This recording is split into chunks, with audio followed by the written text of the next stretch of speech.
beaucoup de mamans et beaucoup de parents se demandent en général comment est-ce qu'ils peuvent faire pour passer un bon moment avec leur enfant, comment lui apporter quelque chose.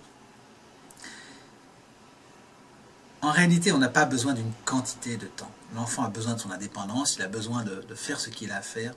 Et donc, ne vous dites pas, il faut que je passe tous les jours 1 heure avec mon enfant parce que vous n'y arriverez pas. Et si vous n'arrivez pas à faire une chose, eh bien ça ne fait qu'entretenir en vous un sentiment de culpabilité et une difficulté. En réalité, si vous êtes capable d'offrir un très court instant tous les jours à votre enfant, eh bien c'est un trésor pour lui. C'est quelque chose de magnifique. Donc,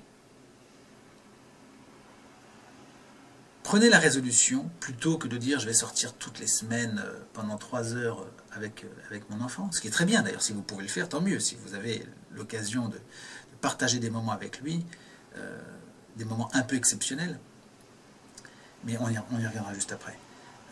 Ça n'en est que mieux. Mais essayez de passer tous les jours 3 minutes, ou 2 minutes, ou 1 minute, si vraiment vous ne pouvez pas faire mieux, une vraie minute, tous les jours, avec votre enfant. 1 minute durant laquelle vous avez avec lui un échange d'une grande intensité, où vous lui dites une parole qui sort de vos tripes, quelque chose qui soit vraiment vous, qui soit une vraie sagesse, quelque chose qu'il puisse transmettre lui-même à ses propres enfants.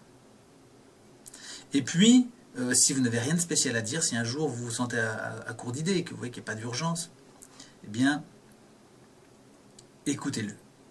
Écoutez attentivement ce qu'il a à dire et redites à haute voix ce qu'il vient de vous dire. De telle manière que vous montrez que vous comprenez ce qu'il dit. Il vous dit aujourd'hui j'ai une mauvaise journée. Ah, tu as une mauvaise journée. Que s'est-il passé au juste? Et alors il va vous dire ce qui s'est passé.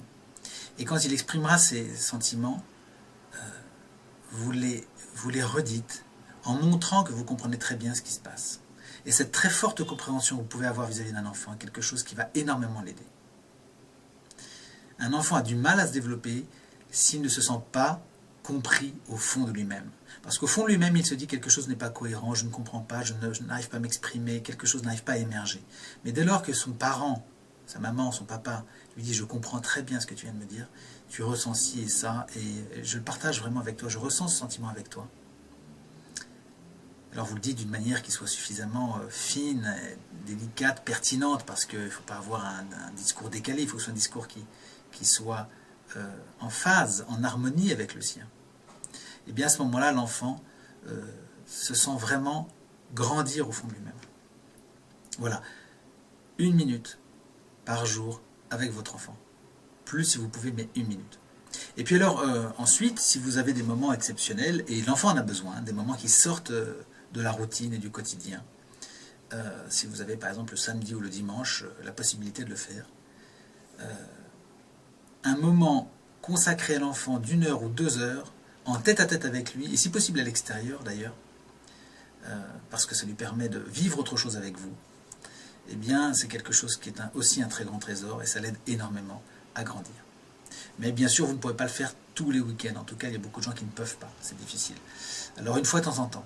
Et si vous le faites dans l'année seulement 4-5 fois, mais croyez-moi que c'est énorme pour un enfant. Si vous faites avec lui, si vous avez avec lui un moment vraiment précieux, vous coupez votre téléphone, vous ne passez pas ce moment à parler au téléphone, parce que dans ce cas-là, ça ne sert à rien, au contraire, il va se sentir négligé.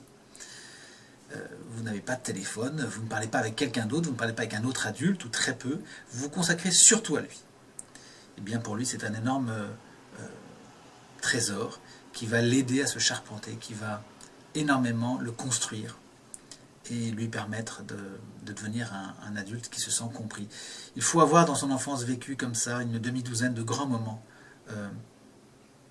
pour être quelqu'un de suffisamment charpenté. Ça équilibre énormément la personnalité. Donnez ça à votre enfant, on n'a pas besoin de lui donner 200 jours sur 365, c'est pas vrai. Vous pouvez lui donner peu. L'enfant n'a pas besoin qu'on soit toujours sur son dos et qu'on soit toujours à s'occuper de lui, mais quelques moments d'une très grande qualité. Voilà.